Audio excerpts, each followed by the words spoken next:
Have any of you ever run in a marathon? Like a full, the long kind, have you? What was your experience at mile 23? I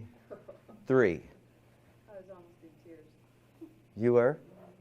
How come? I was so tired. I wanted to quit, but I didn't. I finished it. Mile 23 was a bad mile. But once I hit mile 24, I was like, oh, I made it this far. It's only 2 more miles. It's only 2 more. I can do this. Was that, what was your experience from like 20 to 23? Do you remember? Yeah, I remember there was a sign that had like mile 22. And I thought, you gotta be effing kidding me. I'm not done yet. Like, really? Like, that's all?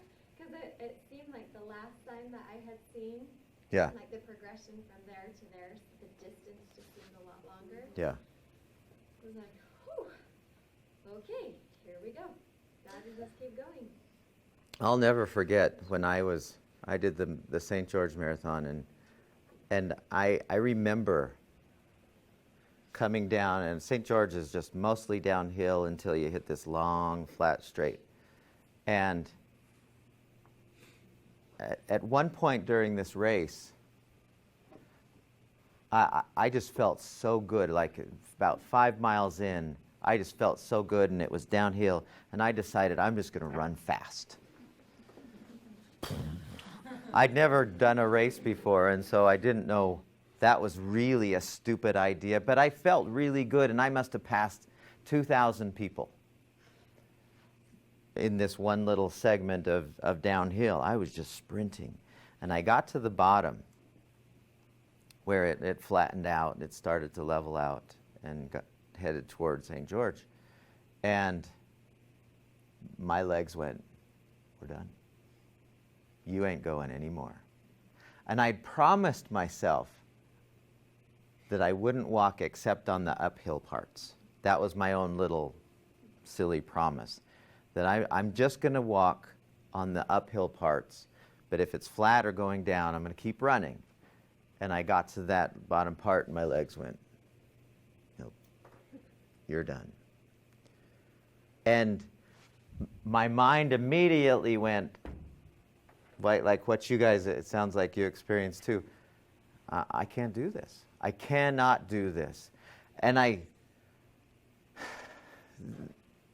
don't know what happened in me, but something clicked that said, if you keep saying this, we're done. And you get to walk to the finish line the next 3 miles, and how stupid will that be for all this training that you did? I didn't care about what anyone else thought, but it was just kind of one of those self-commitment kind of things. And so when I heard when that clicked in me, I thought, this is not a physical event anymore. This race became a mental event entirely. And every step that I took, literally every step was, I'm powerful, I'm powerful, I'm powerful. And I have no idea how I made it to the end line, because my legs were they were like spaghetti. But that thought, I'm powerful, my legs are powerful, and I had to do that with every single step. And I'll never forget, it was like, okay, kind of like lifting weights. I can do this. And I think this is something, remember, we're trying to reprogram this part of us that is the powerful part, and if we're constantly saying things that are supportive of that, then what we find is our subconscious mind goes, oh, okay, let's do this. Whatever it is. And I just use examples that are more physical, but it makes no difference. This is everything.